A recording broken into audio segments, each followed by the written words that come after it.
तो क्या आपके भी जिंदगी में ऐसा कोई क्षण आया, ऐसा कोई पल आया जब आपको लगा कि नहीं अब हम टूट चुके हैं, हमसे कुछ नहीं हो पाएगा? देखिए सर, आप जितना भी सवाल कर रहे हैं, इन सारों सवालों का जवाब एक प्राइवेट मैटर से ही जुड़ा हुआ है।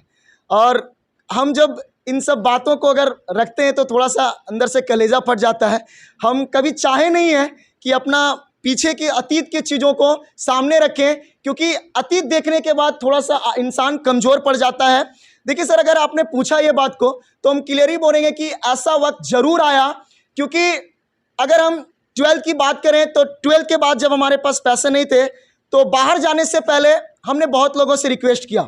मेरे मामा जी का बेटे थे और दोस्त यार बहुत सारे थे जिनसे हम रिक्वेस्ट किए कि भैया हमको आप पढ़ाइए ना, जो जॉब लगने के बाद सारा पैसा हम आपको वापस कर देंगे।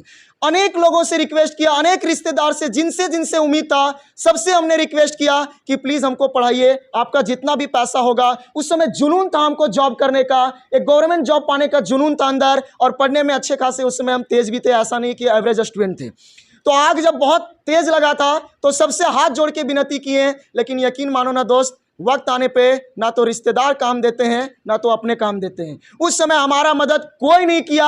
उस समय लगा कि अब हमको जीना नहीं चाहिए, क्योंकि अगर मेरे साथ कोई खड़ा ही नहीं है, मेरे साथ किसी को रग लेना देना भी नहीं है, तो हमको आगे बढ़ने से क्या फ़ायदा। अगर हम आगे बढ़ भी जाते हैं तो ये किसके लिए आगे बढ़ेंगे?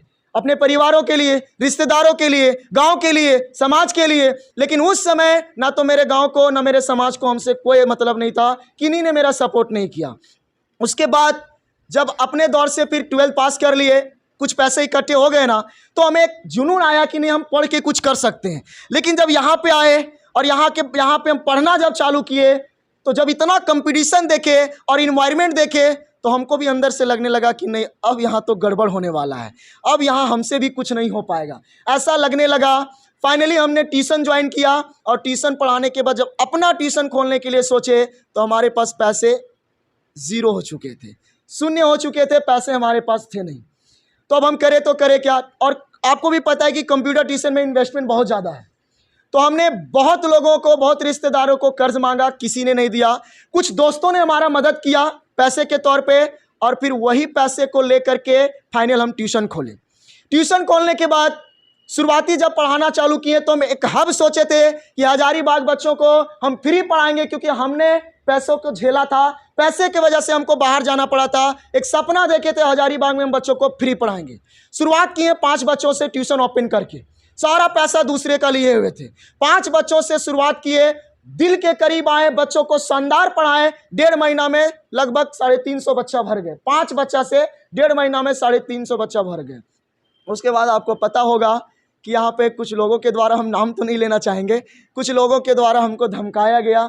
मेरा 2 सिस्टम भी फोड़ फाड़ दिया गया और मारा भी गया था, कपार ऊपर फटा है मेरा, पिटाई भी हुआ, पिटाई भी ज़बरदस्त हुआ है शुरुआत में।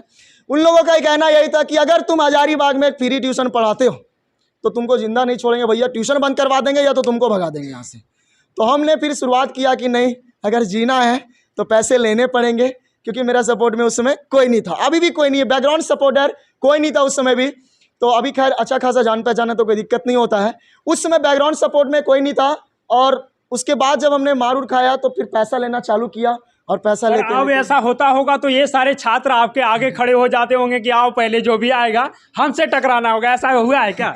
ये लोग हमारे दिल में बसते हैं, और हमारे जितने भी जख्म है ये सारे जख्मों का दवा यहाँ होता है। आज तक कोई भी बंदा हमको कभी मेडिकल में नहीं दिखा होगा, और मेरा सारे जख्म का दवा यही है, यही मरहम है, यही दिल है और यही जान है हमारे।